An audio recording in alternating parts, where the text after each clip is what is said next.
Bonsoir à tous et merci de nous rejoindre dans votre magazine Les Nouvelles du Pays. L'accès à l'eau potable est un indicateur représentant la part de la population disposant d'un accès raisonnable à une quantité adéquate d'eau potable. Selon l'OMS, la quantité adéquate justement d'eau potable représente au minimum 20 litres d'eau par habitant et par jour. Tandis qu'on entend généralement par accès raisonnable une eau potable disponible à moins de 15 minutes de marche. En 2023, 2 milliards d'habitants n'ont pas accès à l'eau potable. Qu'en est-il en Guinée, château d'eau de l'Afrique de l'Ouest? À Sigiri, par exemple, une préfecture située en Haute-Guinée, le manque d'eau potable se fait sentir sur les ménages, mais aussi sur l'ensemble de la ville avec une forte densité démographique. Pour s'approvisionner en eau, par exemple, plusieurs familles doivent se réveiller tôt le matin et parcourir parfois plusieurs kilomètres avant d'avoir accès. Pour mieux s'imprégner de cette triste réalité, notre équipe dans la ville a suivi une mère de famille et ses cohabitantes pour vivre au plus près les réalités de l'accès à l'eau potable dans la ville. Sigiri, la dure traversée pour l'accès à l'eau, c'est un grand reportage signé Souleymane Kato Kamara. Avec une population estimée à plus de 32 000 habitants, Sigiri est l'une des préfectures les plus peuplées en République de Guinée. Cette forte densité démographique ne reste pas sans conséquences sur la population qui reste confrontée à ces jours à un sérieux problème d'eau potable. Et les femmes sont les premières victimes de cette situation. Pour mieux s'imprégner de cette triste réalité, nous avons suivi cette mère de famille et ses cohabitantes de leur concession jusqu'à la fontaine d'eau où elles s'approvisionnent en eau potable dans des conditions pénibles. Tous les jours même, on a des difficultés pour avoir de l'eau.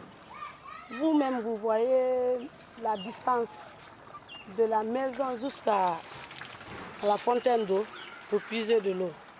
Des fois, on pige de l'eau, on vient, on s'arrête de 6 heures à 7 heures moins comme ça, 8 heures. On attend l'eau. Avec les enfants qui se lèvent pour nous suivre à pousser les charrettes. Bien sûr, ils sont scolarisés. Ils viennent nous aider pour faire monter les charrettes. Et nous aident à puiser de l'eau aussi. Après, ils vont à l'école. Non, il n'y a pas de pompe publique ici. Tout est privé. On vient, on achète de l'eau. Les charrettes aussi sont à louer. À 2000 francs, 2500 des fois. 10 bidons, quand tu puisses 10 bidons, tu paies 2500 en charrette. 2 bidons, 500 francs.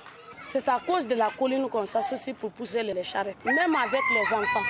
C'est pour cela qu'on fait appel aux enfants de venir nous aider. Quand on pige l'eau, pour traverser la route, pour aller à la maison, on a beaucoup de difficultés. Les voitures ne s'arrêtent pas, les motards même. On s'arrête pour attendre les voitures pour passer. Ça nous fatigue. Ces usagers-là, ils n'ont qu'à nous aider. Quand on veut passer la route là, ils n'ont qu'à attendre pour qu'on puisse passer. Pour la recherche de cette denrée vitale, certaines femmes parcourent plusieurs kilomètres pour s'en procurer. Et pour des raisons multiples et variées, ces femmes de ménage se rendent à la pompe le matin et d'autres la nuit en fonction des réalités de chaque quartier.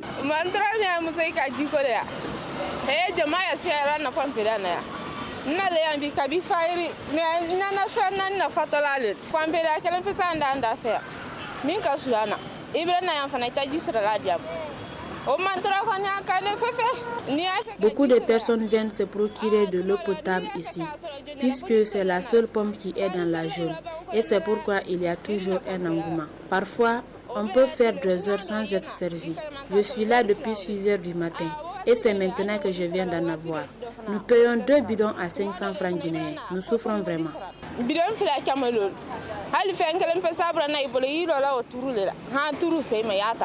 On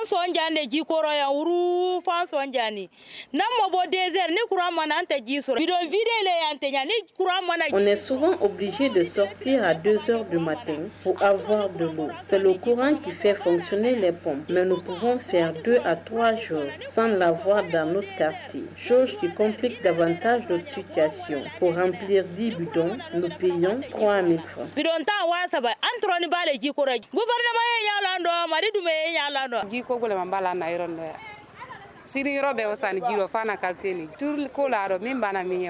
Nous souffrons d'un manque criard d'eau potable dans notre quartier. Nous sommes là depuis 18h jusqu'ici, rien, et croyez-moi, certaines vont rentrer sans avoir un seul bidon d'eau par faute de courant électrique qui alimente la pompe.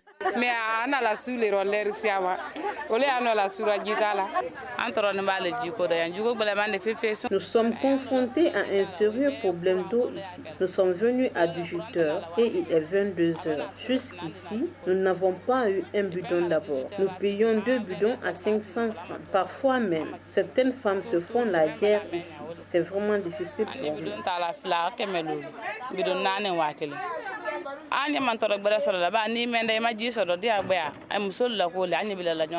Dans la plupart des pompes et fontaines que nous avons sillonnées, la gérance de ces points d'eau est généralement confiée aux vieilles dames qui rencontrent à leur tour des difficultés face aux agissements des clients.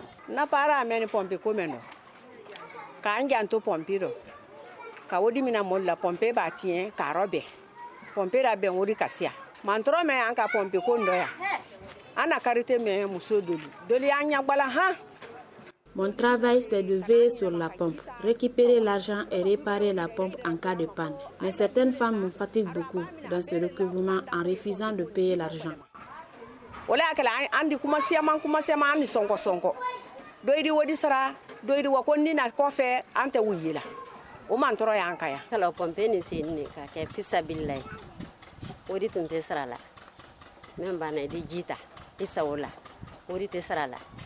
Mais mantoro men ka orosina ole ajuba men ole kuran kodi ko me kuran bra ku piambra ma donc mole na la sinen ka jita am fana ni gasoil sang ka ke moteur do e dina jisa nan wakili e da soro do luye e ba fo nan wakile ba na bidon. Au départ, le service était gratuit ici, mais nous avons un problème d'électricité dans notre quartier. Et pour faire fonctionner la pompe, on est obligé de payer le gasoil. C'est pourquoi nous payons de l'argent pour faire face aux besoins. Mais certains refusent carrément de payer et d'autres promettent sans suite.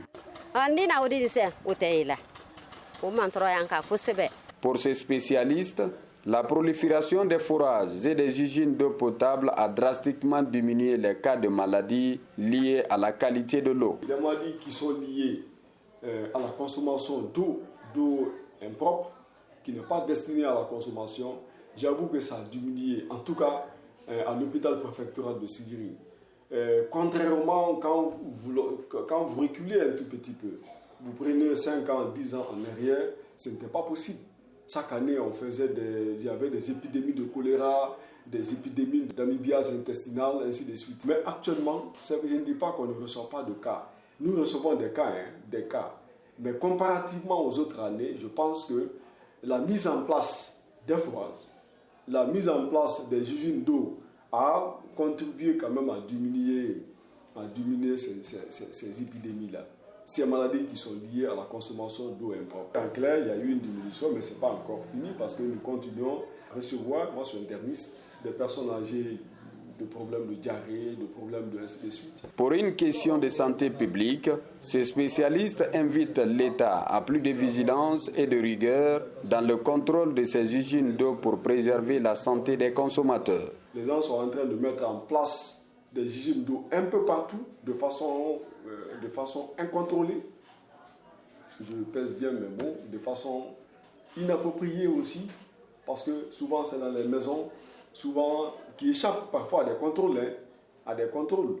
Et comment les ingrédients qui rentrent dans la purification de l'eau, comment ça se passe? Je ne suis pas expert en eau potable, je ne suis pas le vrai professionnel, mais je sais qu'il y a un certain nombre de choses qu'il faut remplir. Il faut que l'État s'investisse dans ce cadre-là pour fermer ceux qui doivent être fermés pour laisser continuer ceux qui doivent continuer. Il faut voir la qualité de l'eau que nous consommons. Les sachets d'eau qui sont un peu partout à travers Syrie, ça peut, si vous mettez assez de chlore dedans, ça peut entraîner des problèmes de santé. Nous, on le sait. Si vous mettez assez de choses, ça peut être responsable même du cancer à long terme. Donc, il faut faire beaucoup attention parce que ces usines d'eau-là, il faut vraiment les contrôler. Il faut voir, il faut mettre un expert en place qui va évaluer qui doit continuer et qui doit être fermé comme on l'a fait pour les cliniques naturellement. Et sinon, en réalité, la mise en place des fourrages, les fourrages qui sont un peu partout, je pense que si l'eau là est dans les récipients, parce que c'est ça aussi le problème, si vous venez à la pompe, le récipient dans lequel l'eau doit être mise, c'est pas propre, ça va entraîner naturellement des problèmes de santé. Ça aussi, c'est évident. Donc, c'est pourquoi il faut dire aux gens, le récipient dans lequel vous devez mettre, vous venez à la pompe pour prendre de l'eau, le récipient dans lequel vous devez mettre l'eau dedans, le récipient doit être impérativement propre et très propre, destiné vraiment à la consommation, quoi. Et quand vous prenez l'eau aussi, il ne faut pas prendre l'eau pour aller le mettre là-bas, le déposer. Et puis après, il y a le vent qui souffle, c'est le vent sec, le vent souffle, le vent vient avec... Le vent assure un transport mécanique. Aussi les mousses, sans oublier les mousses. Les mousses peuvent contaminer l'eau propre. Vous venez de prendre l'eau, mais il n'y a pas eu de couvercle. Les mousses là, peuvent venir se mettre dedans.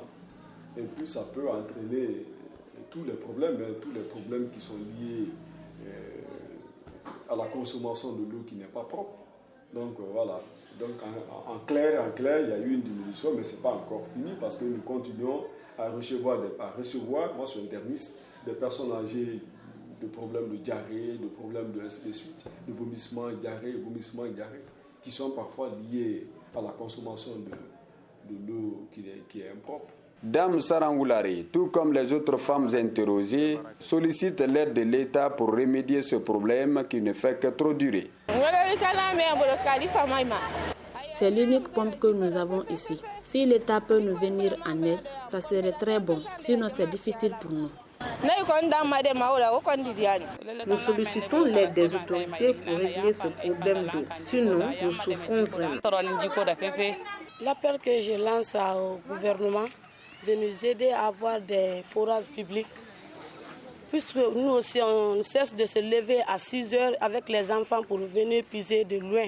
A rappelé que le lancement en 2016 des travaux pour les nouvelles infrastructures d'adduction d'eau avait suscité beaucoup d'espoir au sein de la commune urbaine de Sigiri. Malheureusement, ce chantier est en arrêt par faute de financement. L'implication effective de l'État s'avère nécessaire pour achever ces travaux en souffrance et renouveler les équipements vétustes pour restaurer la capacité normale de production de la Société des eaux de Guinée. Pour l'heure, les femmes gardent leur mal en patience. Bonsoir Souleymane Kato Kamara et merci de nous rejoindre en direct depuis Sigiri. Nous venons donc de suivre ce reportage grand format que vous avez eu à réaliser qui nous plante le décor concernant la réalité de l'accès à l'eau potable dans votre région. Comment avez-vous tout d'abord vécu cette réalité de réalisation de ce reportage? Évidemment, nous avons vécu des moments difficiles dans la réalisation de ce reportage grand format, puisque nous étions souvent obligés d'être très matinal ou de sortir la nuit tardive pour suivre le mouvement de ces braves femmes dans les différents quartiers de la ville de Sigiri. Et puis, Souleymane Kapi Kamara, il faut aussi noter que les médecins que vous avez rencontrés parlent de prudence. Mais est-ce que le mal n'est-il pas déjà là? Est-ce que les populations ne vivent pas déjà avec les maladies hydriques? Une question pertinente qui doit même attirer l'attention des autorités. Pour répondre à la question, c'est bien possible que le mal soit déjà là, dans la mesure où nous assistons à une floraison d'usines de production d'eau potable dans la préfecture de Sigiri tous les jours, et notamment dans la commune urbaine, dont certaines peuvent échapper carrément au contrôle des services spécialisés. À cela s'ajoute le cas des nombreuses localités qui sont carrément en manque d'eau potable. Et puis justement, ma dernière question à propos de ce grand reportage que nous venons de suivre. Qu'en est-il de ces travaux que vous avez notés dans votre reportage concernant l'adduction d'eau potable aujourd'hui à Sigiri? Est-ce que la SEG est capable de servir les citoyens encore aujourd'hui? Ne pourrait-on pas d'ailleurs parler de l'aveu de faiblesse de cette structure? Les travaux sont arrêtés sur le terrain et c'est le silence radio du côté de la SEG. Pour le moment, la Société des eaux de Guinée n'est pas en mesure de satisfaire les citoyens compte tenu de la vétusté de son réseau de distribution. Mais aussi, il faut signaler l'incivisme de certains citoyens qui coupent par endroits les tuyaux de la SEG pour se procurer en eau potable et laisser pour compte après avoir tiré profit. En clair, la Société des eaux de Guinée est dans l'incapacité notoire de nos jours à satisfaire les citoyens de Sigiri dans la desserte en eau potable puisque la demande est quasiment supérieure à l'offre. Et voilà, merci encore une fois Souleymane Kapi Camara. Je précise que vous êtes donc le réalisateur de ce reportage que nous venons donc de suivre. Et voilà pour ce reportage. Je vous donne rendez-vous la semaine prochaine dans un nouveau numéro. N'oubliez pas que vous pouvez revoir ce magazine sur notre site web www.idjomatv.com ou encore sur notre page Facebook et Instagram, émission Les Nouvelles du Pays. À très bientôt.